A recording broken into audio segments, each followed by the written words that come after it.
ಕೊಟ್ರೆ ನೆಂಟರುಗಳು ಎಲ್ಲ ಕಡೆ ಹೇಳ್ಕೊಡ್ತಿರ್ತಾರೆ. 50,000 ಡೈಲಾಗ್ ಇರುತ್ತೆ.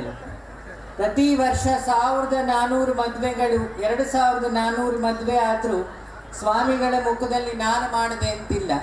ಈಗಿನ ಚಿನ್ನದ ರೇಟಲ್ಲಿ ಸಿಟಿಯಲ್ಲೇ ಮದುವೆ ಮಾಡ್ಲಿಕ್ಕೆ ಹೆದರ್ತಾರೆ.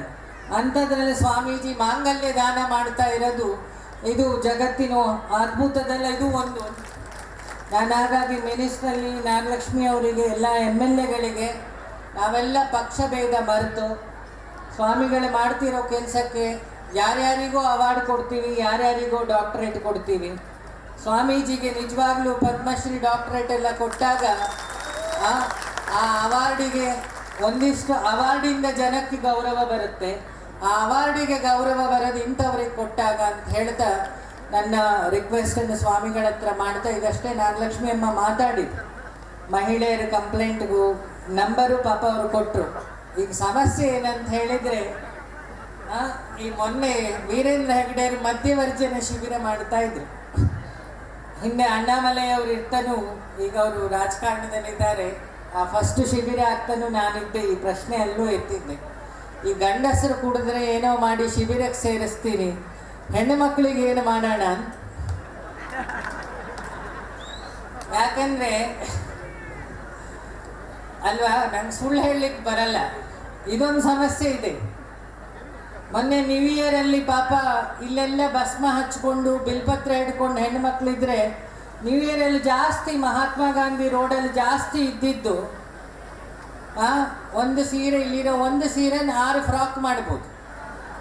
6 ಫ್ರಾಕ್ ಹಾಕೊಂಡು ಮಕ್ಕಳನ್ನ ಹೀಗೆ ಎತ್ಕೊಂಡು, ಈ ಕಡೆ ಮಕ್ಕಳನ್ನ ಎತ್ತಲೋ, ಈ ಕಡೆ ಮಗುವನ್ನು ಎತ್ಕೊಳ್ಳೋ, ಈ ಕಡೆ ಬಿದ್ದವರನ್ನ ಎತ್ತಲಿಕ್ಕೆ ಪಾಪ IPS ಅವರಿಗೆ ಹಣೆ ಬರಾಗಿದ್ದು. ನಾನು ನಮ್ಮ DGP ಅಲೋಕ್ ಕುಮಾರಿಗೆ ಹೇಳ್ತಾ ಇದ್ದೆ. ಯಾಕಂದರೆ ಅರಿವು ಇಲ್ಲದ ಜನರಲ್ಲಿ ಅರಿವು ಜಾಸ್ತಿ ಇದೆ, ಅರಿವೆಯ ಜ್ಞಾನ ಇದೆ ಈ ಹಳ್ಳಿಯಲ್ಲಿ. ಎಲ್ಲಿ ಅರಿವು ಜಾಸ್ತಿ ಆಗಿದೆ ಅವರಿಗೆ ಅರಿವೆಯ ಪರಿವೇ ಇಲ್ಲ. ಆ ಪರಿಸ್ಥಿತಿ ಆಗಿದೆ. ಯಾಕೆ ಇವತ್ತು ಈ ಭೂಮಿಯಲ್ಲಿ ಶಿವ ಇದ್ದಾನೆ ಅಂದರೆ, ಇಲ್ಲಿರೋ ಮುಗ್ಧತೆ, ರೊಟ್ಟಿ ತಟ್ಟಿದ ಕೈ, ಸಿಟಿಗಳಲ್ಲಿ ಗಂಡನ ತಟ್ಟಿದ ಕೈ, ಬೆಳಗಿನ ತೀರ್ಥ ಇಲ್ಲಿ ಜನರನ್ನು ಬದಲಾಯಿಸ್ತುಂಟು. ಅಲ್ಲಿ ಬದಲಾವಣೆಯ ಮಹಾಪೂರ ಆಗಿ ಪಾಪ ಗಂಡಂದ್ರು, ನಾನು ನಿನ್ನೆ ಮುಖ್ಯಮಂತ್ರಿಗಳಿಗೆ ಒಂದು ಪ್ರಾರ್ಥನೆ ಮಾಡಬೇಕು ಅಂತಿದ್ದೆ. ಪುರುಷರಿಗೂ ಯಾರು ಒಂದು ಸಂಘಟನೆ ಅಧ್ಯಕ್ಷರ ಅವಶ್ಯಕತೆ ಇದೆ ಅಂತ ಹೇಳಿ. ಯಾಕೆ ಕಾಫಿ ಲೋಟಕ್ಕೂ ಕೇಸ್ ಕೊಟ್ಟರೆ ಪಾಪ ಎಲ್ಲಿಗೆ ಹೋಗ್ತಾರೆ ಅಂತ. ನಾಗಲಕ್ಷ್ಮಿ ಅಮ್ಮನ ಆಫೀಸಿಗೆ ಬರೀ ಮಹಿಳೆಯರ ಪತ್ರ ಮಾತ್ರ ಬರುತ್ತೆ. ನನಗೆ ದಿನ ಸುಮಾರು ಪತ್ರ ಬರುತ್ತೆ ಪುರುಷರದ್ದು. ಆಸ್ತಿಗೆ ಕೇಸ್ ಹಾಕಿದ್ದಾರೆ, ಸಂಬಳಕ್ಕೆ ಕೇಸ್ ಹಾಕಿದ್ದಾರೆ, ಅಮ್ಮನ ಮೇಲೆ ಕೇಸ್ ಹಾಕಿದ್ದಾರೆ ಅಂತ. ಎಷ್ಟು ಜನ ಪುರುಷರು ಕೈ ಎತ್ತಿರಿ, ಇದು ಸತ್ಯದ ವಿಚಾರ ಅಂತ. ಕೈಯೇ ಬರ್ತೀನಲ್ಲಣ್ಣ.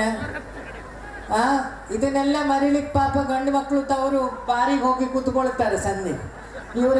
ಇವರೆಲ್ಲ ಅಧ್ಯಕ್ಷರ ಹತ್ರ ಹೋದರೆ ಅವರೆಲ್ಲ ಕೇಸ್ ಹಾಕಿದಾರಲ್ಲ, ಕೋರ್ಟ್ ಕೇಸ್ ನಡೆಸ್ಲಿಕ್ಕೆ ದುಡ್ಡಿಲ್ಲ ಅಂಥೇಳಿ ಬಾರಿಗೆ ಹೋಗೋ ಸುಮಾರು ಸಮುದಾಯನೂ ಇಲ್ಲೇ ಇದೆ. ನಾನು ಮಹಿಳೆಯರ ಅರಿವಿನ ಬಗ್ಗೆ ಸರ್ಕಾರ ಆದರೂ ಕೆಲಸ ಮಾಡಲಿ. ಆದರೆ ಸರ್ಕಾರಕ್ಕೆ 5 ವರ್ಷ ಅವಧಿ, ಧರ್ಮಕ್ಕೆ ಅವಧಿ ಇಲ್ಲ. ಇವತ್ತು ನಿಮ್ಮಲ್ಲಿ ಈ ಸಂಸ್ಕಾರ ಉಳಿದಿದೆ. ನೀವೆಲ್ಲ ಮೈ ತುಂಬ ಬಟ್ಟೆ ಧರಿಸಿದ್ದೀರಿ, ಹಣೆಯಲ್ಲಿ ಭಸ್ಮಧಾರಣೆ ಆಗಿದೆ. ಅತ್ತೆಯನ್ನು ಕತ್ತೆ ಅಂತ ಹೇಳಿ ವೃದ್ಧಾಶ್ರಮಕ್ಕೆ ಬಿಡದೆ ಇವತ್ತು ನೋಡ್ಕೊಳ್ಳೋ ಸೊಸೆಯಂದ್ರಿದ್ದಾರೆ ಅಂದರೆ, ತಂದೆ ತಾಯಿಯನ್ನು ದೇವರು ಅಂತ ಹೇಳಿ ಉತ್ತರ ಕರ್ನಾಟಕದಲ್ಲಿ, ಕಲ್ಯಾಣ ಕರ್ನಾಟಕದಲ್ಲಿ ನಮಸ್ಕಾರ ಮಾಡೋ ಮಕ್ಕಳಿದ್ದಾರೆ ಅಂದರೆ ಅದಕ್ಕೆ ಕಾರಣ ದೇವರಿಗಿಂತ ಗುರುಗಳು ಮತ್ತು ಗುರುಮಠಗಳು.